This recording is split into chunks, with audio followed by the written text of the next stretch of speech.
Welcome back to the Marketing Checklist series, episode number 3. Today we're going to talk about automated emails. The third section of the marketing checklist goes into marketing automation. This is where we'll automate a series of emails to keep our brand in front of our prospective client, customer, or patient, and also to take them down a journey. Now, there are a few different components in that marketing checklist. I'm going to walk through those with you now. There are many great tools out there to automate an email series. In this video, I'm going to use a tool called Infusionsoft by Keep, and I'll show you how we're automating this series. When somebody becomes a part of our list, that is, they've gone online and filled out a form, or we've tagged them that they are an opportunity, or some other reason, we send out a thank you email. The thank you email is designed to communicate to them our appreciation, yes, for them to be a part of our community, but it also shares some other things. It shares what's coming next. It gives them a heads up, letting them know they're going to receive some content emails that are interesting to them. We then move from the thank you into content, and that is a segmentation series. What do I mean by that? I mean, we send out 3 to 5 emails on different topics.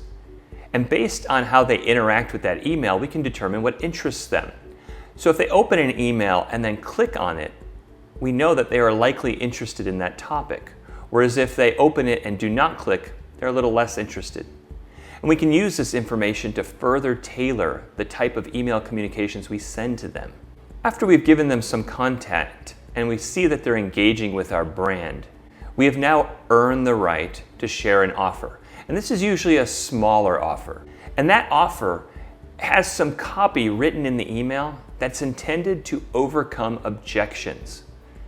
What we do is anticipate the type of objection our prospective client, customer, or patient would have. And based on that, we write an email that overcomes that objection and encourages them to take some form of action. Now, that small offer could be something you sell, or that small offer might be scheduling a consultation. It's something to get them to take the next step, moving from a marketing qualified lead to a sales qualified lead. And again, if you aren't familiar with those terms, you can click the video up here to learn more about marketing qualified leads and sales qualified leads. Once we've gotten past that point, they may have engaged with us, in which case we would end this series.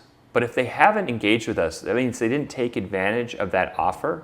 We'll then send 1 or 2 emails with testimonials. It will likely be an email that is a testimonial from a prospect that's just like that person. Again, we're overcoming their concerns. We're overcoming the way they are being defensive. And in this case, it's by giving a testimonial. We're also showing social proof that other people like them have engaged with our brand. After the testimonial, we're going to give a bigger offer. That might be something that they can purchase online, or it might be scheduling something a bit beyond a consultation. The point is to keep taking them through the buyer's journey and continuing to keep our brand in front of them with things where they can take advantage and moving them down from marketing qualified lead to sales qualified lead. If they have not taken any action, well, that's when we're going to move them into our digest. Also known as a newsletter, it's a way of keeping content in front of our prospect on a consistent basis so that they continually see our brand and associate us with as an authority in our industry. And that's the structure. That's what we do. That's how we automate the emails. We move them from the thank you to give them a little information about us, to keep their eyes open for what's coming next, into the content series. We then give a small offer followed by testimonials with a greater offer, and then move them into our digest to continue keeping our brand in front of them if they haven't taken any action. I hope this is helpful, and we'll see you in the next video.